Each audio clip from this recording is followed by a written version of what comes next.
Everyone, welcome to Manufacturing Hub. We are back in July. Just so everyone knows, there's at least one strange internet connection that we're having. Vlad is in the middle of a storm, and so it should absolutely be fun. James, I don't know how many of these shows you've watched, but all of our longtime viewers will know that we have had almost every semi-catastrophic failure humanly possible over the course of Manufacturing Hub. So if something happens, we will be back momentarily. Please do not worry about that, anyone. I will say the one positive thing is we're no longer running it off of Vlad's laptop and the entire stream to the internet through there. So we have reduced that single point of failure. And we will probably get into single points of failure. Guys, this is episode 170 of Manufacturing Hub. We're talking all about software in manufacturing. If you guys are new here, welcome. If you've been here before, welcome back. If you are new here, we do our very best to have a fun, interesting conversation. We're going to talk digital transformation. We're going to talk cloud applications. We're going to probably disagree as to what the ideal factory is going to look like, or the ideal factory of the future is going to look like, because we'll probably have 12 different opinions between the three of us, and we want you guys to come along. I can see Sam in the comments. Semi-catastrophic.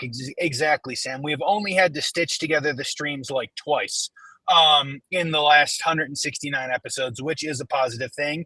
And because Sam is commenting, I do want to say we want to have the best, most fun conversation we can possibly have. So if you guys have thoughts or comments, please feel free to go ahead and drop them in the chat. Most of you will be talking on LinkedIn, which is where we will be. We're also streaming, and we can pull them together, assuming that the streaming gods and the internet give us all of the information. We'll be able to see them, and we will be able to go pull those into the conversations with James. But everyone, without further ado, everyone officially welcome to Manufacturing Hub. This is episode 170, welcoming James Burnand onto the show. James, thank you for being here. Hey, Dave. Vlad, thanks for having me. Super excited to be on the show again. It's been, I think it was maybe a year and a half ago last time I had the opportunity to be a part of this, and I'm certainly thrilled to be invited to be on. So yeah, the topic of today is very, very near and dear to my heart, and I'm excited to have a conversation about it.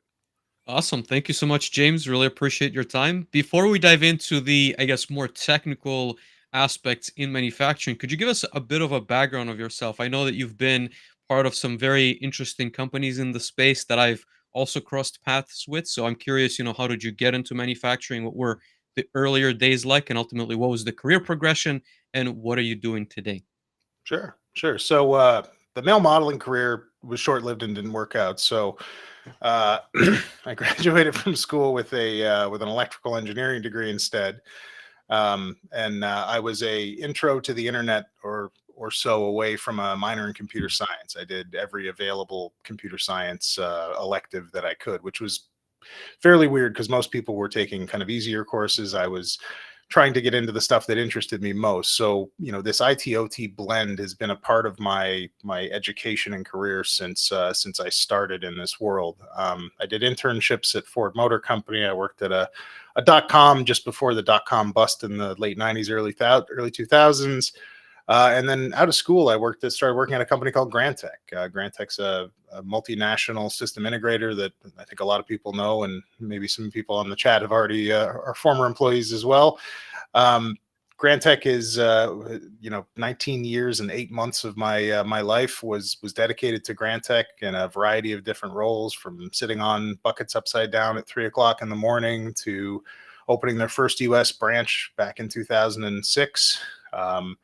Taking on operations globally in 2011, running sales for a couple of years in the late teens, and then leaving in 2020 to start this new endeavor. The new endeavor is 4IR Solutions, which is really kind of a continuation of stuff that I used to work on at Grantech. One of my struggles, the things I really wanted, was to make it easier and more secure and better for managing compute inside of factories. We sold a lot of VMware 321 stacks and a lot of different solutions to try to make it easier to deal with things like doing updates to operate. The IEC 62443 standard, which used to be ISA 99. Prior to that, it was just a good idea.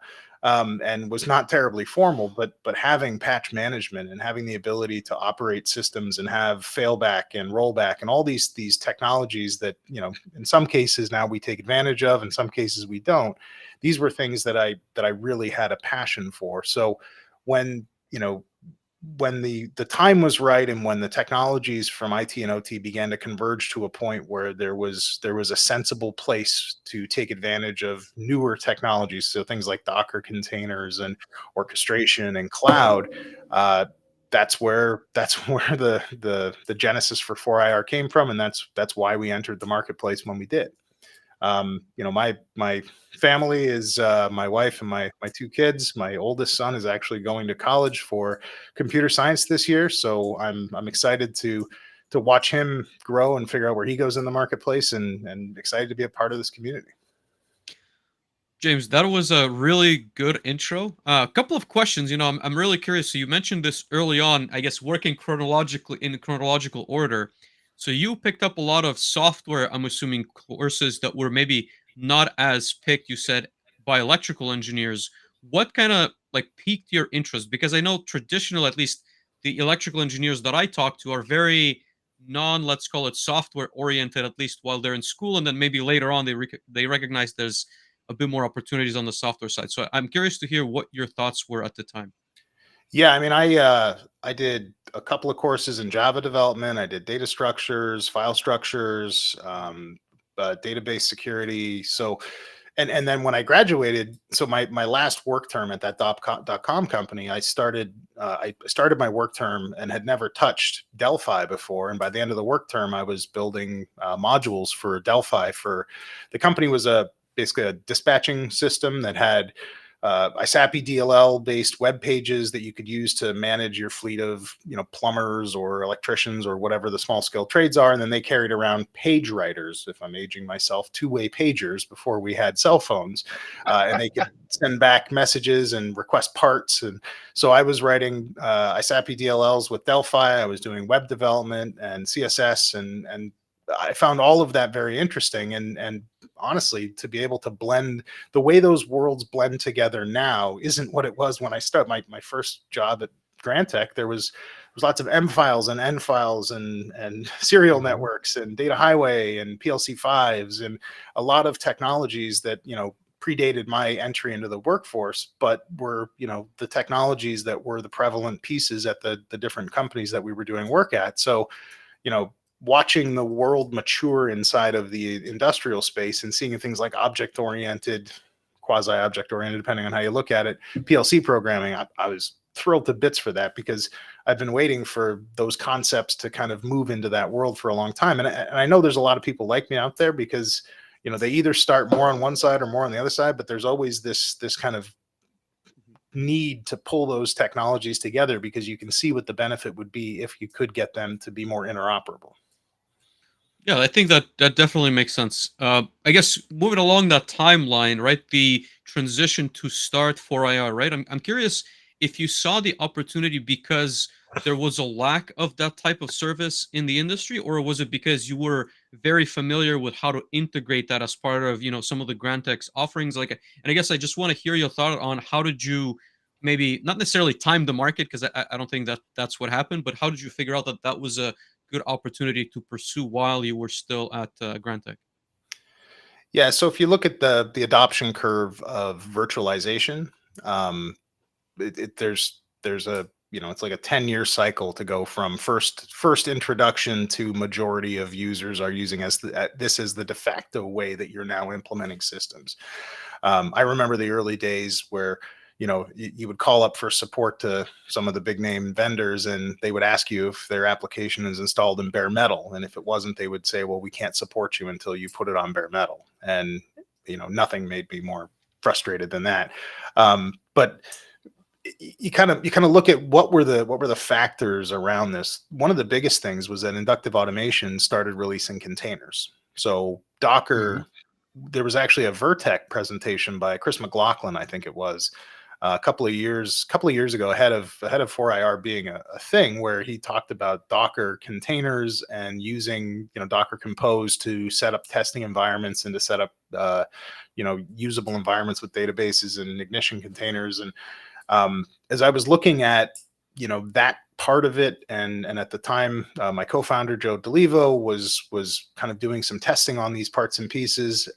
What we realized was that this is where everyone's going to end up. Ignition's just first, and what we've kind of identified is that we think this is going to be the de facto way, because it's, if you look again, you go back and look at IEC 62443, and you want to be able to manage patches and updates and access and all of the footprint for security. That's so much easier to do when you use containers versus full operating systems, when you use managed services versus deploying things yourself. So we know it's going to go. There's going to be a lot more, both in cloud and hybrid cloud. And for everyone's benefit, hybrid cloud is when you run a bit of the cloud on your factory site, but you still operate it from the cloud. These are technologies that I see in the future. Exactly when they're going to happen and exactly how it's going to take place, and when will all of the vendors in the space, support these kind of deployments. I'm not sure yet, but certainly we're seeing and feeling the pull right now from a lot of end users that are interested in this. And the difference is that I think it's less in the case of virtualization. This was something that was a ground up, grassroots, we want this because it makes our lives easier kind of thing. And what's happening now is there's a top down, we need this data so we can make better decisions with it sort of thing happening with cloud. And I think those are the people that tend to have more money and more pull in these organizations. So I think the transition is going to be a lot faster, my opinion. James, let me ask you, I guess, a slight tangent question, but relevant to what you're saying, because ultimately I don't want to assume that all of our listeners are as familiar with the, let's call it IT or current IT technologies that you've just mentioned. Are there any resources? And I know we're going to ask you a question about a book or a resource, but if someone wants to just learn more about this, is there something you can recommend? I don't know if you guys have like a technical blog at 4AR. I don't know if it's maybe the Inductive Automation University. Like, what can someone from the OT side that maybe realizes, hey, I'd like to learn more about virtualization, maybe Kubernetes, containerization, like where can they go to sort of get more familiar with that?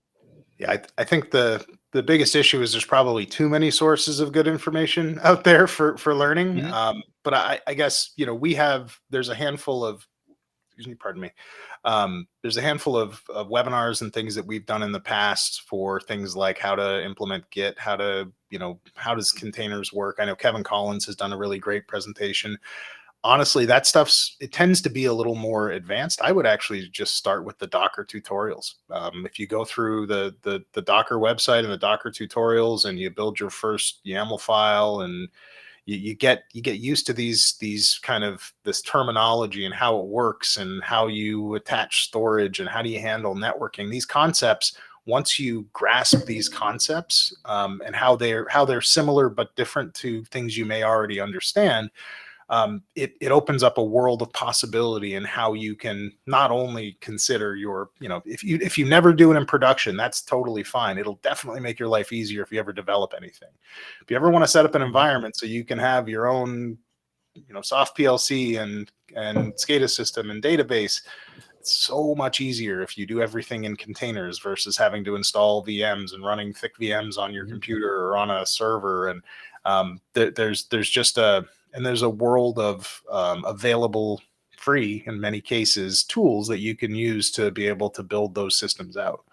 And maybe I can post something later with some different website links and stuff for folks to look at. But yeah, there's just Googling like Docker tutorials, you'll find dozens of YouTube videos, and you'll find all kinds of stuff on Udemy. And I mean, there's no shortage of really good resources. The biggest thing is you got to get the basics under your belt first.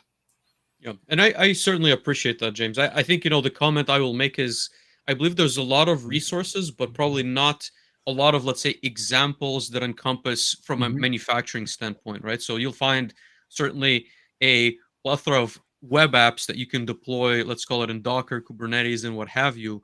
but I think it's not as, you know what I mean, like focused on, let's say, tools or some software that you would commonly find in manufacturing. But certainly, I think everyone would appreciate some links Yeah. to resources if you Yeah, could. and I'll like I said, I'll post some resources, some links. If you know, inductive automation in particular has done a really Mhm. bang up job of supporting different architectures and different methods. And Kevin Collins has produced some really killer shortcuts and essentially scripts that you can run to set up different types of environments running on your local machine. And you know, it's the fastest possible way to deploy. The biggest piece that I think is important for end users and folks that are interested in this is you want to understand what it's doing. So you want to be able to go through that configuration and understand why am I doing this? Why am I doing that? Why am I mapping ports from here to there? So that Mhm. you can learn from what you see by having that context first. So again, I think the basics are the absolute most important thing to start with.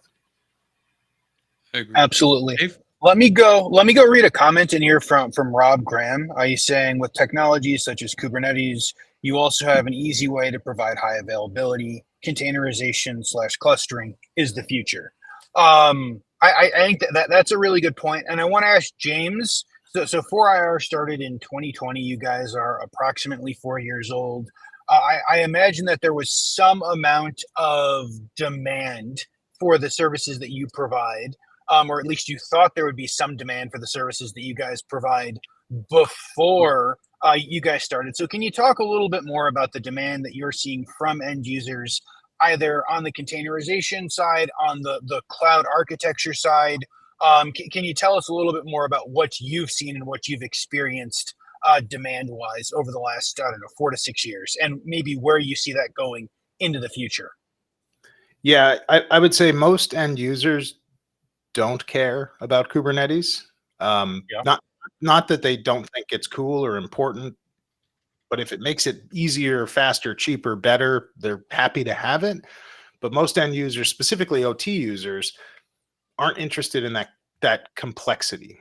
So what they're interested in is how can I enable the capability that I'm looking for, whether that's having someone that takes care of patch management or support or rotating certificates or whatever that capability is that they either don't have or don't have enough of, or cloud capabilities. So how can I get that at what is a cheaper cost than it would be for me to go build that capability myself, or a lower risk, or that's the reason why they're interested in what we do, is because what we can do is we can accelerate the speed of deployment, and we can be able to provide a level of surety around what we're doing and how we're doing that with them and other customers as well. So you know, the Kubernetes part's kind of the cool part. It's the part where, like, when we talk about what it does, it's like, hey, it Mhm. actually automates a bunch of stuff that we would have to do manually if we were doing this. And we think it's a really awesome use of technology. But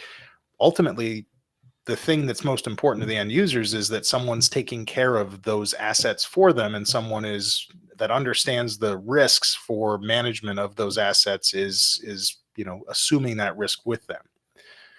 And that's like I've seen some folks that have gone and done cloud deployments, and then they call us and then they say, yeah, well, we got lost and our bill came in and it was this massive number, and we don't know how to manage certificates, and we're not sure how to integrate the credentials. And it's like, well, Mhm. yeah, those are all the things that you have to do. You have to have, some sort of multi-factor authentication, integrated credentials, some process behind managing that. You need to have certificates that are rotated on a regular basis so that you're not dealing with, insecure non-TLS encrypted communication. You need to have, backups being done and some verification of those backups. And you need to have monitoring in place. So if the thing goes down, somebody knows about it.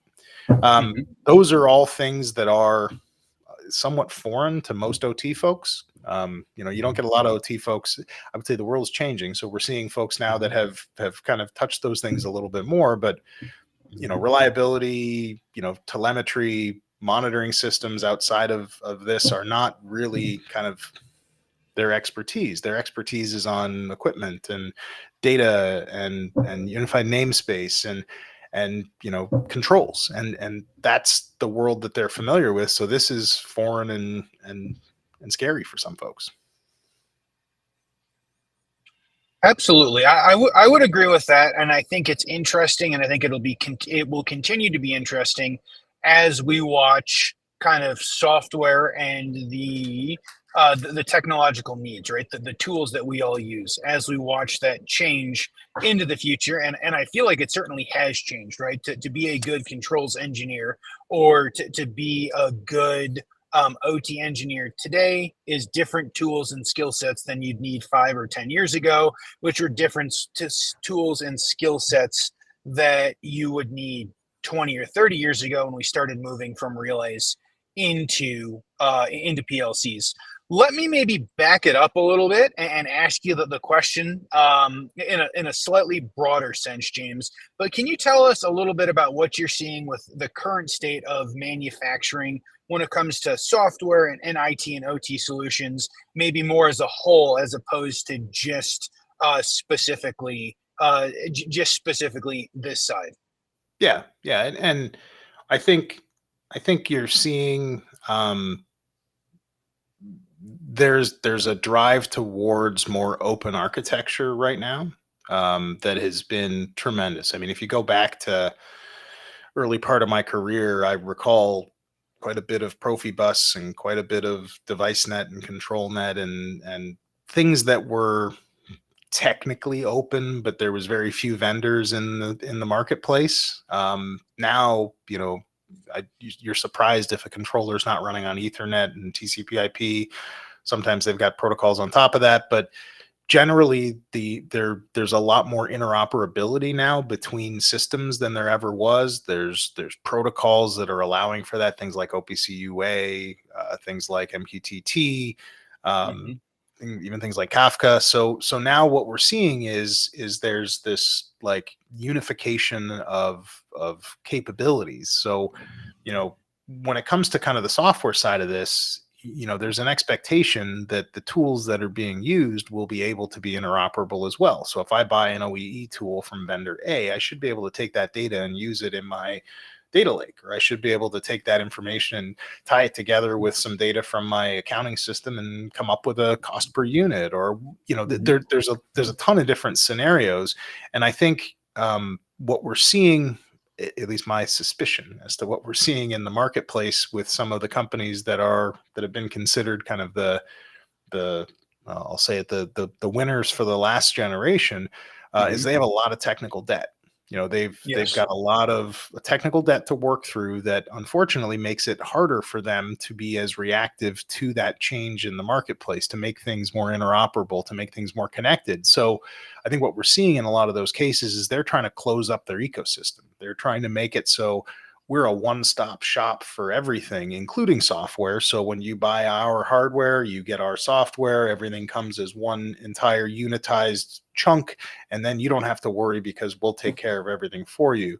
My impression, what I hear from the folks I talk to, is that a lot of customers aren't really happy with that. They're looking to, and this is why I see growth in companies like Inductive Automation, where I think they've hit a sweet spot in the marketplace that a lot of people were looking for. The opportunity to be more interoperable while still having the flexibility to use the platforms that they use for the control systems and servos and DCSs and et cetera. So, very, very high level kind of picture of it. But I also think those companies that have closed up their ecosystems are probably spending a lot of R&D money right now, improving, modernizing their software and making it so they can support these kind of architectures in the future, but they're probably not talking about it.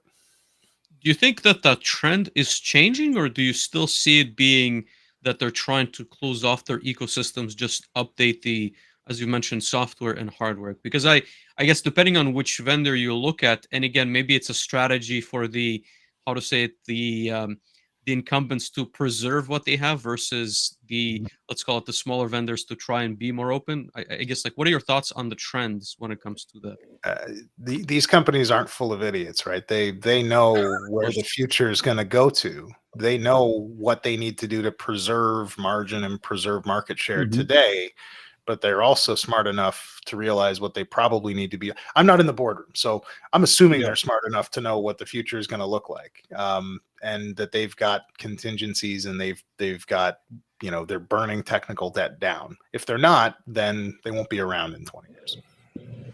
That's Gotcha. my opinion. Let me ask you, I guess, as a follow up to Dave's question, an even more fundamental conversation around digital transformation, right? So I think that at least in my conversations, that can mean a variety of things, right? So digital transformation for a small manufacturer could be something as simple as, we have this paper-based process, we're going to digitalize it and, put it on an Excel spreadsheet, or maybe create a more fancy, let's call it ERP interface that allows us to process orders.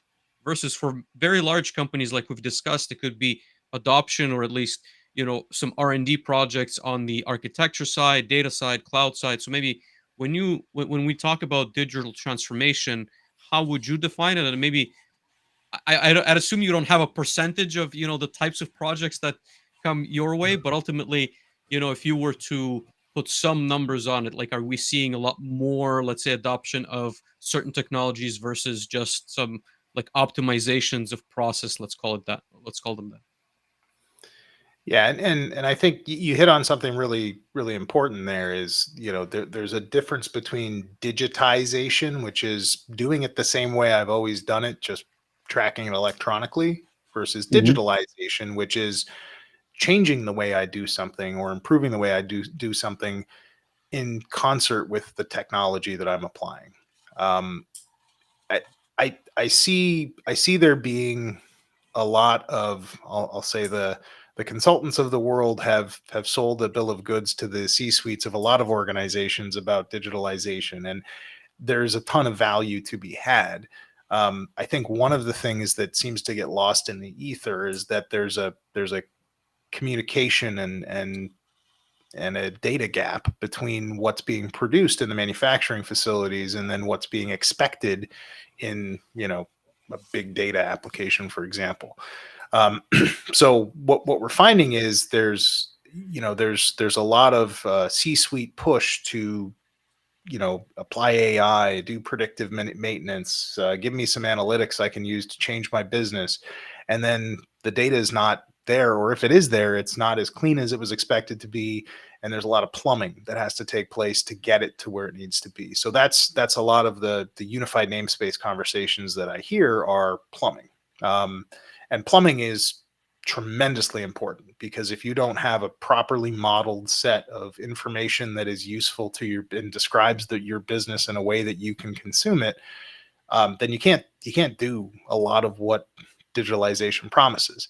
So we see a lot of companies struggling with the speed, and the process to get to where they need to be. And I think we often end up kind of working back to smaller use cases. So what's interesting is, even with big companies, they typically start with use cases that are as small as the smallest company would start with, where it's doing, I want to measure the performance of my assets in my building, or I want to do some sensing of some, or some, I want to have cameras do some collection of data for quality assurance for finished products, or I want to do some track and trace of materials through a process or through a packaging area.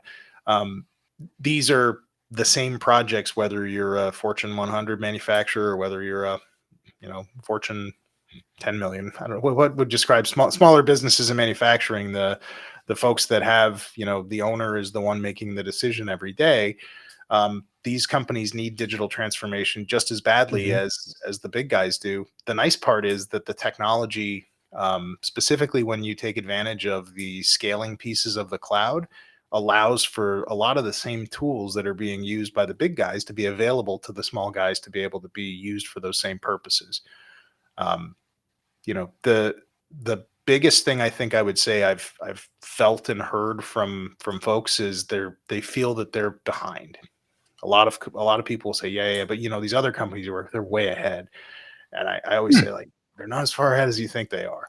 Um, you know, everyone needs to take one step at a time, and everyone needs to make some investment and build some plumbing and have some small goals that they achieve and show value, to be able to move forward. And moving forward, I think, is more important than some specific goal. It's to be able to demonstrate that we are, practitioners and adopters and users of technology, and that we can not just go and put something in, but we can also, and I think this maybe comes to some of the other conversation I'd like to have here, is, it's not just technology. From my opinion, there's people, processes, and technology that all have to weave together. And I'm actually curious what you guys think about that, because from my perspective, that's probably the thing I think I see missing a lot of times is, companies go, we need to hire this technology practitioner to help us build this thing, and it's cool, and then no one uses it.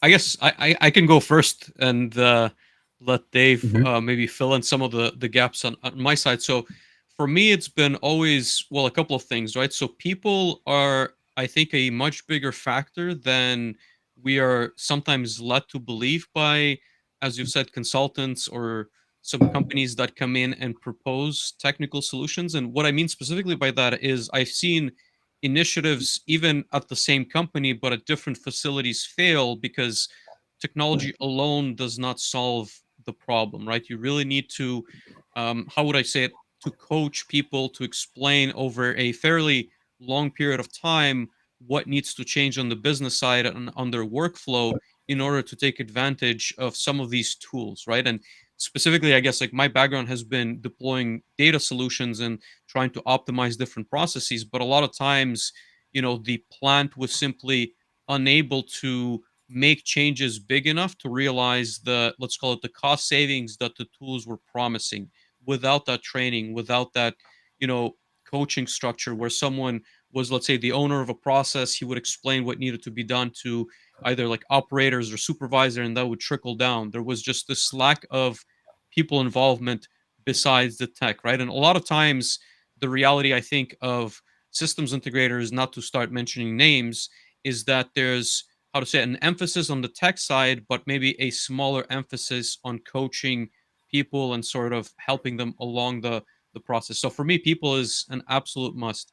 Number two is, I think that there's still a lack of even technical knowledge on implementing these tools in the right and scalable way, right? So I think that many manufacturers that I talk to can certainly find a, let's call it an OT, let's call it shop that can come in and program PLCs, HMIs, touch SCADA. But I think that there's not that many shops that can, touch the entire stack, right? So be able to integrate at the PLC level, touch the SCADA, HMI database, and then be able to siphon, I want to say, the data, but also provide insights. So I think that fragments the stack to such a degree where, there's now 3 to 5 companies handling each portion of that stack, and it becomes extremely difficult and ultimately just cost prohibitive, at least today, to make sure that you get the right insights that offset the cost through savings and initiatives on the production side. Dave? Absolutely. No, I think both of you made really good points. And I want to go back to James's comment about how everyone thinks they're behind. Very few groups that I talk to, I guess there are some groups that I talk to that say that we want to be leaders. There are very few groups that I talk to who say, hey, we are the technological leaders in manufacturing when it comes to this, unless maybe they're like OEMs, right? Like if they make their own technology, then maybe they see themselves as technological leaders because they are leveraging the tools that they build. But beyond that, most groups think they're behind. And I would agree with them generally. They are behind. There's just that everyone else is also very far behind, right? Like I think James mentioned earlier that on the OT side, most groups are 5 to 10 years behind the IT side. I think in lots of manufacturing, do we also see the manufacturing being, a generation or maybe 3 generations of technology behind the tools that we're using out in the rest of the world. And I think that drives some of the need to spend more time with the people. There is no piece of technology that I've found that you can give to a group and they are just going to instantly adopt, much less a piece of technology that one group is going to adopt. And then that is kind of the rollout implementation across the facility or across 30 facilities in the region, right? Like in my experience, that doesn't work. You have to find the tools, and then you have to work the people in the process side of things in order to be successful. And I think that is the part that is the most difficult, right? Like it's difficult, it's time consuming, and you have to go invest in the people and to some large extent the process in order to make sure that the groups can go use it, knowing that there's a medium to high chance that you're going to lose some of these people to attrition and to other things. So I think it's very much kind of the balancing act between how do we make our process work? How do we get our people to the level of being able to do that? And then once you have that, then you can go leverage some of these other technology tools.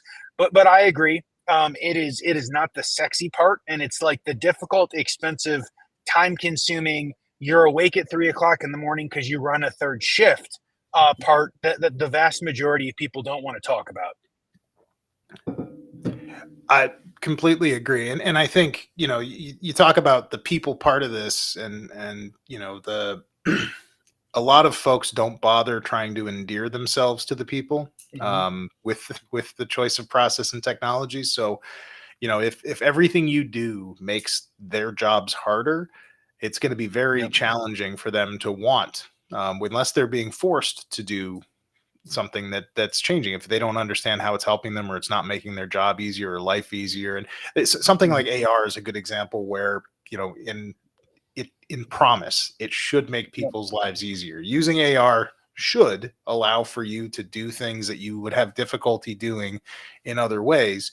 But it's the implementation that matters. It's making sure we listen to the people that are ultimately going to use these systems, and that the way things are deployed provides them the experience that they need. Not maybe it's not even what they expect. It's what they need for this to be useful for them and to meet the obligations and the goals of the organization. And I would agree. Go ahead, Dave. Yeah, I was going to say I also want to pull up Sam's comment. I will go ahead and ask or read, and then I'll ask Vlad. I'll let Vlad ask the follow-up question. So Sam's in the comments asking the really easy questions to James, asking whose responsibility should it be to make sure the people and technologies are matching up. Integrators and technology providers are temporary. Managing your people is forever. Are manufacturers dropping the ball, or are SIs and tech providers missing something? I'm going to go ahead and I guess I will make a couple of comments to let James think about that, because it of course is not an easy question. I've had similar conversations to this in the past to groups, especially groups looking to go invest a bunch of money. And at the end of the day, I say, best case scenario, you have a person internal who can at least understand the architecture well enough to understand where you want to go, and they are bought in whichever way that buy-in makes sense, that they're going to be with the group in the long term. That is a really hard that is a really hard position to fill, especially if you're looking to go fill that position long term. So I think it's some combination of education to the end users, but I guess in my opinion, at the end of the day, end users have to have a vision as to if they pay for someone to create the vision or they create the vision internally in order to be successful. Yeah, I guess I would expand on that theme and say that, and to directly answer your question, Sam, I think it's the final responsibility is with the end user, but I don't think we as the service provider community go far enough to educating them as to what the best way to do that is. Centers of excellence, having leadership, having responsibility that crosses the cross-functional boundaries, and folks that are empowered to actually do what's necessary to cut through their own red tape to be able to do things the right way, and be able to be successful in these kind of projects. I mean, I heard an example today of a project that was signed off by a leader, and then they showed it to some operators, and the operators had never seen it, and the operators had 25 things that needed to be different. And there's I think there's an easy way to do projects, but that easy way usually leads you to failure long term. I think you have to have the right buy-in and leadership inside of the end users to be able to be successful long term with these kind of initiatives. And that probably means some folks that are doing it need to be, better at the management part. Some folks need to have more support from their organizations, and some folks just need to skill up on some of the current technologies. That it's hard to be a technical leader and an end user if you've never tried or played with these technologies. And so, I think that's Sam, it's a fantastic question. It's very loaded, and I don't have the clearest of answers, but I would say that's my opinion on it. If I can maybe throw in a few extra comments to what James is saying, and I definitely agree with you that I think the end sort of result of the entire initiative stays with the end user, and I think they should be the ones who are the, how to say it, the last guard against any of the, let's call it, failures or maybe like misses. I think in my experience, what happens very often is if you have KPIs as the end user or OKRs, whatever you're using internally, and you're looking to optimize purely on cost, a lot of times, either the, let's call it, pre-project discovery is going to get cut down, or the post-project, training, support, whatever is going to get cut down. And that's a almost, how to say it, not to fully blame the end user, but I think when you set certain metrics for failure, you're then not evaluating these initiatives as one to one, right? So if someone comes in with a bid that is much higher, there's probably a reason for them suggesting that you should be incorporating some of those phases over someone who cut them out, right? And again, like if you're optimizing purely on cost, that's what I've seen is likely to happen. So I definitely agree with what you're saying, James. Let me ask a follow up, and it can go to Vlad, it can go to James, it can go to Sam in the chat, who appreciates the way we're answering the questions. Is yes, I think it's a oh, what? I didn't realize that was possible. Don't worry about how that magic just happened. Okay. Now that James has completely ruined my train of thought, but no. So I agree. In a perfect world, there is education, there is leadership, there is saying, hey, we can deploy this on the technology side, but we need to do X, Y, and Z things in order to be successful with the project. Does that responsibility, or how much of that responsibility, falls on the service provider if they've been given a scope and agreed and signed off project, and they go and build it, right? How much of that lies with the service provider of, we should do some of this education, versus how much lies with the end user of, we should have done more before we started this project to make sure that we're prepared for this? So the service provider has the benefit of doing this over and over again, whereas the end user typically only does it hopefully once. So I would suggest that the service providers, as a part of their interview process, as a part of their sales process, need to include some thoughts and some best practices, and maybe some help or consulting for those end users, so that they know what to do, what not to do, and how to get the right people on the bus. I would say that there's, and this is where big companies and little companies are going to have a very different approach. So big companies will come with a full center of excellence with like 30 people in it, and they'll have already had a consultant tell them exactly how to run a program. And in a lot of ways it's good, but sometimes it's too heavy with the wrong people. If you don't have all the right people on the bus, that can actually make it worse. And then small companies will sometimes just say, this is the guy or the lady, this is their responsibility to go build this thing. And then they are on an island trying to get resources to do it. And I think the answer is somewhere in the middle of those two. But to go back to your question, I think it's in our best interest as service providers to help customers see what we've seen, so that they can make better decisions and more smooth decisions about the initiatives that we're involved in. I would say, like, look, I agree with what James is saying. I think that there's typically no malicious intent whenever there's such misses. I think it's rather, again, just setting maybe the wrong goals. And I'm sure that within all of the individuals that are in that project, there's probably an understanding where costs are being cut. Ultimately, like I said, I think that the end user should have a team that is competent enough to understand, because Dave, you mentioned that there's already a contract in Mhm. place and they've agreed to a scope of work. So in my eyes, at that point, it's very difficult for the service provider to come in and make changes or add something on Mhm. top. And for sure, engineering change orders happen, and that is possible at a later date. But I think, Mhm. and I would argue maybe at that point, the amount that was bid on that project is not representative of what the total cost was. So in my eyes, and again, I've been part of those projects and I've seen them be executed that way. It is a bit misrepresentative of and not necessarily, I guess the word maybe is disingenuous how that like takes place, but Mhm. that's the reality of those projects, right? Like towards the end you realize, well, maybe we didn't incorporate everything, we need an extra 20-30%, and I think that leaves Mhm. everybody sort of in a with a bad taste at the end of that project, even though we, let's call it, close the loop or the misses that happened. So So the most successful ones you've seen, how have they been started?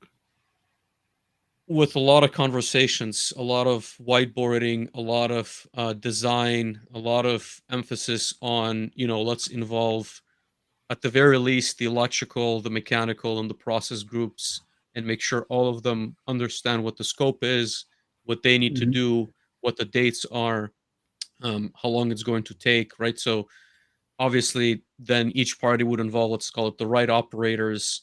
They would talk to the stakeholders to understand what's going on and really have that sort of let's call it, deployment phase and or discovery phase, if you want to call it. Mhm. Without that, I think it's like you're bidding blindly on a scope of Mhm. work. And sure, you can probably figure out a lot of things as you go along the way, but like I said, it's going to bring a lot of surprises and unforeseen costs. I don't have it. I Go ahead, Dave. I was going to say, I would say, in my opinion, the projects that are the best start with a design phase, right? And if that design phase is paid for, or probably paid for, or it's wrapped into kind of the whole project cost, that is kind of still to be determined. But I feel like there needs to be a design phase before requirements come out, to know and have technologists understand how the project is going to work. What I find is, if there are groups saying, hey, this is what we want you to bid, and we want you to bid, I don't know, 4 months of just engineering time, and this is what we think we're going to accomplish, but we haven't figured it out, or this is our very rigid scope with gaps large enough you could drive trucks through, but these are our end document requirements. When that's what you start with, there is a lot of ambiguity, and there can be a lot of different ways you can read those questions, and kind of requirements. And then at the end, it's the operators and it's the people who almost certainly don't have training and ramp up on this new system that are kind of left to figure it out. And that's where I see lots of frustration and upset come from at the end of some of these projects. James, Yeah, what are your thoughts? I was just gonna say, I wish I was at my other office because I have a sign behind me that says "Weeks of coding can save us from hours of planning," and it's representative. Just to reiterate what you guys have said Mhm. is the small manageable chunks obviously is your first projects, but before that you need to set forth the time and energy to really make sure people understand and have gone through the exercise to research what's out there, work with practitioners that have done this before and understand the space, and set realistic budgets and contingencies, because sometimes things don't work out exactly as you think they might. So yeah. Mhm. I will say, maybe as a slight side note, but to the same point, and I don't know if this has been your experience. What worked for me while I was working at an end user is bringing in, maybe those groups for a smaller project, right? So instead of committing them to, let's call it, a 3-month long line deployment, I would tell them, well, hey, can you bring in one resource that will be here for, a couple of weeks just to see how they operate? Who are they going to send our way? Is it going to be, the recent grad, or is it going to be a seasoned engineer? Can I call them, on the off hours, and are they going to immediately bill me, right? Or are they going to be a little bit more flexible, right? So I think sort of evaluating some of the groups is extremely important, right? And it could be at a loss, right? So maybe you bring them in for a couple of weeks where they're not truly, accomplishing anything great, but they're at least being involved in some kind of a smaller initiative, and they're learning about the process, they're learning about the manufacturing side of things. They will be a lot better at the discovery phase and the design phase, and they will have a better understanding of how you work, as well as not just let's call it as a technical expert at the end user side, but also as a team internally. So that I don't know if you guys have ever done that, but that certainly worked for me many times. Yeah, I mean, digital transformation companies and integrators or consultants or whoever you end up using for kind of the deep part of it, they're really a part of your organization for the time that you're kind of hiring them as a part-time or a full-time resource for a period of time to help guide you down this path. And there's, technology pieces that they will be a part of. But yeah, to be able to have those folks be more intimate with the way you run your business will do nothing but help you in getting a better result out of them. Good. Absolutely. I agree. I think that we laid it out as well as we possibly can in 10 minutes of conversation. But it's absolutely not easy, right? There are lots of ways to go about it. Absolutely none of them are necessarily easy. But if you're going through the process or still in the early stages of trying to go figure this out, I agree with James of make sure that you have the right people, because they do become part of your organization for months or years, depending upon what it is. And I agree with Vlad. In my experience, best case scenario is you get the people in to go try them on an inconsequential project before you go commit to years of development with this particular group. As to if the organizations have the time and ability and resources to go spend all of that time on the front end or not is a completely different conversation that we will have to leave for the future. But we'll go hit bullet point 2 here, James, because we've had such a great conversation. We did promise the folks that we are going to talk about what, quote, ideal factory architecture or factory of the future architecture looks like. Given your experience, what is your thoughts? Where do you think we are going to move and continue to move? So I guess we're not getting to bullet points 3 through 12. That's okay. This is so a little bit of manufacturing hub meta for all of our listeners. We build docs. They all have a bunch of bullet points. And as I tell everyone, we can go build a dozen bullet points, but we're probably not getting past bullet point 3. And here we are 52 and a half minutes in for all of our listeners on podcast format. And we are about to get to bullet point 2. So, yeah, and certainly I would love to talk about the rest of the stuff another time, maybe. Yeah. But so the ideal factory architecture is always going to be a bit of a moving target, and it's always going to be something that is depending on what it is you do, what type of manufacturing you're in, what level of security, obscurity, isolation that you require. What I would say I see very commonly is segregated networks, Purdue model, a level of intercommunication between those networks, and a slow modernization of PLCs and controllers. For everyone's benefit, a PLC is still just a computer. So it's just running a real-time operating system that's been locked down, but a PLC is still a computer. So, the reason why we have security alerts and bulletins for PLCs is because they run on operating systems that have vulnerabilities that are discovered, and those have to be remediated using firmware updates. But fundamentally, they are just computers that are, I say it unendearingly, but they're very special computers, but they are computers. So I think what we're going to see over time, though, is as we do replace those controllers and as we start to limit the insecure communication channels. So if you look at some of the protocols we've used in the past, so like Modbus, even Modbus TCP isn't terrible, but Modbus, Profi Bus and DeviceNet and ControlNet and Remote IO and DH Plus, and I mean there's thousands of different ways to talk to things. We're seeing convergence. Everything is talking Ethernet of some kind now, some with different protocols on top of Ethernet, but they're ultimately running TCP/IP Ethernet for the most part. DH plus. So what I think is happening, and I think is I'm super excited for, is we're starting to get now controllers that are coming on board with OPC UA servers, and it may change flavors. It may be a different protocol in the future, but getting something that by default is locked down. So you're not able to just use some anonymous driver to go and change bits and change register values, because that's the way it's been in kind of the industrial world for a long time. That's the reason we have the Purdue model, is because we have inherently insecure communications with these devices. And that means we have to have isolation. So in the future, when we don't have inherently insecure communications with these devices anymore, theoretically, we can start changing the way those networks work and start using more modern topologies. If you think about a lot of companies that have done the CPWE, the Rockwell Cisco converged plant-wide Ethernet model, it's a very secure model when it's fully managed.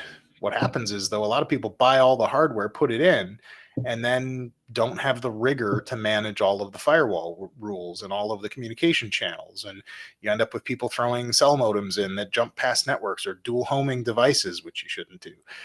So there's a lot of, I'll say, things that make it harder to manage those networks, that ultimately, if you didn't need to do those because you could use proper segmentation strategies and you could use the tools that you use in modern IT-centric networks, role-based access control, these are things that would make it easier to manage fleets of OT-centric devices. When are we going to get there is a great question. So you talked about life cycle earlier, and I remember there's a diagram, I think it was actually Siemens that produced it, that talked about like the life cycle of equipment. So it was like 20 or 25 years for the mechanical parts, and it was like 10, 15 years, I think, for like electrical components, and then it was like 3 years for computers or 5 years for computers. And it was like less than that for operating systems. It was like 12 to 24 months for operating systems. So, those life cycles all being different means they all have to be managed, and they all have to be managed differently. And that's again, something that, like, with the future, and if you look at the future in mind, and kind of how does the architecture of today move into that, I think the best thing that you can do in today's architecture is to buy future ready stuff. So buying controllers that come with something like OPC UA as your primary communication channel, using encrypted communications everywhere you can. And when you have an opportunity to upgrade something, upgrade it to something that fits into a modern IT-centric sort of an architecture, but don't bother putting it there until it's time to do that, because the technical debt that we face in most industrial control networks is insurmountable in most cases. You can't go in and just replace everything. It would be great, but we can't. So we're going to be managing multi-layer, multi-level networks with firewalls in between, and rules, and jump points for remote access, and all of that stuff's going to exist for a long time. So do your best to modernize what you can, and then take advantage of technologies that you can implement quickly and that you can take advantage of. So this is where, in a demilitarized zone, for example, some network that has access up and down, that is monitored both directions, that is firewalled, secured, that's where you put things like edge devices. So this is where, most of the architectures we do are edge centric, where there's an edge device that's either acting as a store and forward node, or in some cases there's a full blown SCADA system or a full blown MES system in that edge zone. And that edge zone is communicating out to the internet. Sometimes it's via private networking all the way up and all the way back down from it's a public cloud provider, but all the networking is private. So there's nothing that actually hits the public internet. But it's technically going to the public cloud providers. And sometimes it is going across the public network. So folks like OEMs that want to do data capture across all the machine assets they've installed at all their customer sites, and then be able to do predictive analysis on failures, and looking for common failures across their systems and recommending upgrade packages. That's the kind of stuff you can start to do when you have all that information at your disposal. but I think there's a lot of potential things you can do when you look at the pre-built and service-based offerings that you can get when you take advantage of the cloud, that you just, to build them yourselves, to manage them yourselves, to operate them yourselves just would not be practical. Whereas when you look at it from a cloud perspective and it's consumption-based pricing, so I only pay for the portion that I use, it gives you access to tools that were out of reach a couple of years ago for most companies. I really like that breakdown, James. Let me maybe for just a second play devil's advocate. Are you worried at all about the rise in complexity for the end users, right? And maybe taking 30 years back, we had a single drive on a camshaft where, you see the motor fail, then you know pretty much where the problem lies. But as you start introducing a lot of like moving components, and in my mind, rightfully so, to be able to extract the data, to be able to make decisions, I think you're still adding layers where, unless you have the right team, I think becomes a little bit more challenging to support, to understand, and to staff. Like, do you have any thoughts on, like, do you think there's ever going to be this like diminishing return curve where you've automated so much where it's not like almost cost ineffective to have all those people to maintain it? I think it's actually the opposite. I think that to get access to when I go back to my integration days, is when I first started working at a system integrator, most of my service calls meant me getting in the car at 2:00 in the morning, driving somewhere.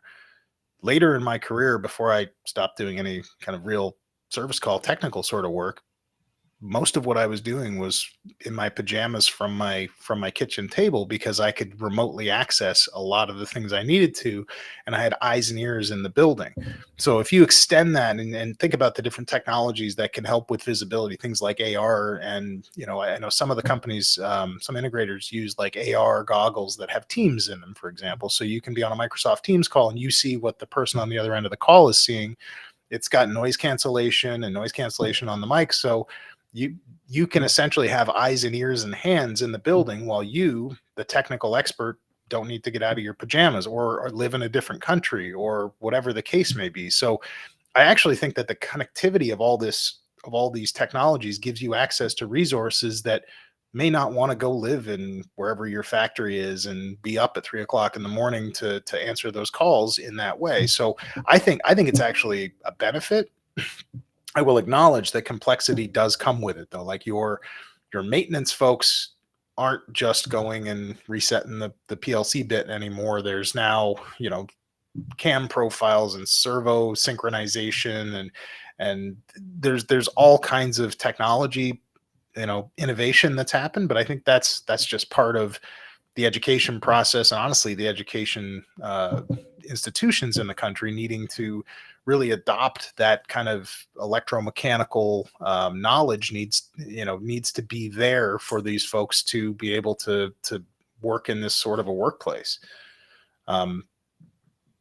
Again, I think the networking piece is in that blend between electromechanical technical capabilities and networking is probably always going to be a bit of a struggle. I think that's where, there needs to be cohesion, automated tools, and, more. I think early on there was a comment about reliability, and I think that's a big thing. So there's only one company I know of using Kubernetes to run factory floor workloads right now. And when I say that, I don't mean that they're running a SCADA system or something. There's lots of people doing that. I mean, they're running a DCS on it. And I think it makes a ton of sense. The way the technology works, how it handles, faults, and how it can gracefully recover from different situations, especially when the workload that it's running is designed to run in a stateless way. I think there's a case to be made for, certain types of controls to be actually operated in those IT-centric workloads in the future. Yep. We're not going to ask you for the name of that company. I think that is maybe an interesting white paper or whatever else for the industry potentially down the road. That's a question mark. They're not using my cluster, so that's why I won't give you the name, because absolutely they did it themselves. But I've had a really good conversation with them in the past, and it was impressive. Let's say that. No, that's super interesting. Again, I think that's something that we'll see more and more of as we kind of progress through the years. But again, it's the first time I guess I've heard of someone running a DCS inside of Kubernetes. So that is really cool to hear. But yes, I think like going back to your earlier point, right? Like plumbing is absolutely critical, right? So networking, consolidating. I use that very loosely. Consolidating the protocols, being able to connect to all devices, being able to remote in. I think those are, how to say it, at least in my conversations, not as established yet. And I think that's where a lot of the opportunity lies before we can leverage some of the other tools that, again, we've mentioned briefly, but I think are being more talked about today. But yes, I completely agree with what you're saying. Dave, thoughts, comments, concerns? Absolutely no. I like James's comments as to kind of what an ideal factory architecture would look like, especially the comment about kind of buy the pieces you need for the future as you have to go replace. I think that's really good. And I think it's important for people to realize they don't have to spend millions of dollars or tens of millions of dollars and rip everything out and start from scratch. That is almost exclusively a non-starter for just about every group I have ever worked with, barring some like catastrophic failure. So I think that's really good. And at some point, we will get more into this and the other half or two thirds of the thoughts and questions we had for James. But we do want to ask James. Make sure to ask him kind of the final questions that we ask everyone. So very much, James. The first one is a fun question. It's where I like to have a lot of fun, and our guests like to have a bunch of fun as well. Can you give us a future prediction for software and manufacturing, or a future prediction for manufacturing in general, please? So I I think it's actually going to be a generational shift. So, Mhm. and we had talked about this in kind of our preparation. Is Mhm. my kids have never experienced bad computers, and I went through the days if God the bless modem them. was plugged in and someone made a telephone call, the computer froze. And there's a whole generation of engineers coming out of school that have never had to deal with some of the things that we have had to deal with. And I say we as folks that have been around for a while, in terms of difficult communications or just missing bits in a stream of something that should have been there, or I'm not quite sure how to do quarter slot or half slot addressing for my remote IO blocks. Like there's a whole set of technology pain that we used to have. There was a barrier to entry in this industry that is Mhm. gone. So if you think about it from that perspective, they are not nearly as untrusting as we are in the technology, and certainly not in the internet, because the internet has been I mean, my kids can't be without the internet for about 20 minutes before I start hearing, where did the internet go? What's going? What? So I think that there is a shift that's going to happen, and we will probably resist it as the older guard in the industry. But there will be people that inherently trust web technology and the cloud more inherently than we may. And I say that as the practitioner of a company with a .cloud address.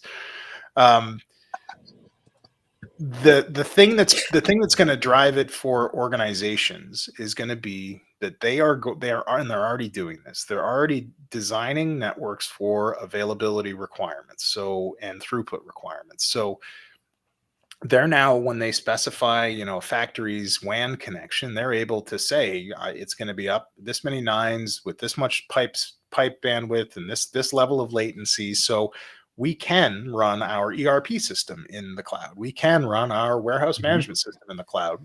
So the argument that we can't run our MES system, or we can't run one of our other critical systems, starts to be more and more difficult to defend, especially as those networks get more and more reliable. So you go from 5G to 12G or whatever we have next. There's going to be a continued pull of functionality. It's going to start with things like reporting and data centric applications, but I think it's going to continue, and I think it's going to get to, we're probably not going to have controls systems per se. I think that's more likely to become hybrid cloud sort of deployments where it's operated from the cloud, but it physically lives on site.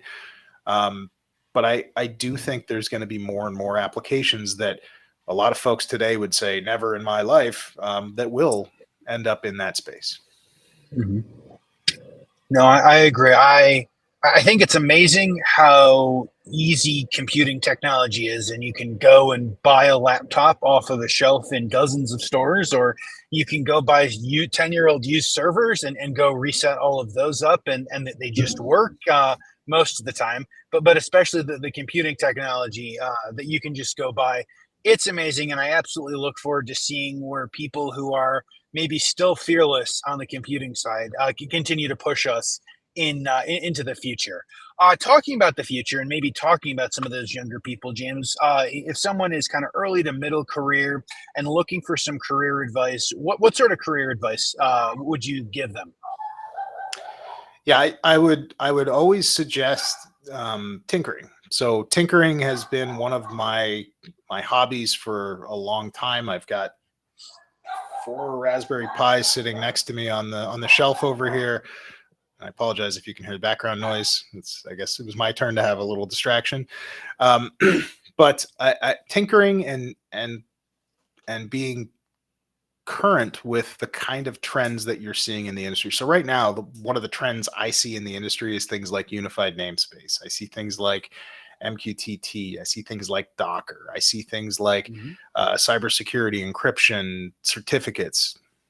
There's no excuse for you as an engineer in this industry to have no idea what any of that stuff is. You don't necessarily have to become, a certified expert in every single one of those, but it behooves you in your career to understand what those technologies are, how they work, and have at least tried them yourself in some way, shape, or form. They're all accessible enough. They're all essentially free to play with, and there's no reason to not understand them and be able to use them yourself, just even in a hobbyist capacity, just to get your head wrapped around it. I will make the comment. I wish the OEMs in our industry also made hardware and software more accessible, but that's a debate for another day. It's just... Yeah, and I mean, you get it, like Codesys is about the closest you can get, right? But you're not going to get free open source stuff on your wall, unfortunately. Right. Absolutely. I think everyone agrees more lower cost tools for people to go learn would be beneficial. I think the other side is if they go sell it for $50 a PLC with free software, then end users are going to expect $50 PLCs with free software. So I think it's one of those things that you can take an Arduino and you can do PLC like functions on there. There's now the Arduino PLC. You can do a bunch of stuff on a Raspberry Pi. Like there's no barrier to being able to understand communications and some basic control pieces. It's will. It's not cost from my perspective.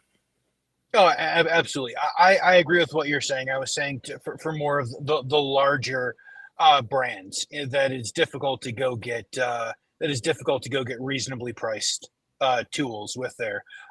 James, you haven't forewarned us if you're going to give us a book or content recommendation. So I'm just going to ask if people are interested to learn more about what you're reading and or watching, what's the best suggestion for you? So this was my spin, as I wasn't going to say I don't read. What I was going to say is, a long time ago, I had a couple of years ago, there was a particular executive that I was working with, and he put me on to something called Blinkist. It's an app on the App Store, and it has 20 to 30 minute book summaries of almost every book you could imagine, everything from novels to self-help books to leadership. So I use it as a way to capture the main idea of something and make a determination as to whether I want to read it more. So my recommendation is not a specific book. I would say go on to Blinkist, get your free trial, and pick a topic space that makes sense for you and listen. So, that's my recommendation for today. And if you want to know my history of what I've blinked, I'd be happy to share it. What's the pricing for this? It looks like it's just a business app now.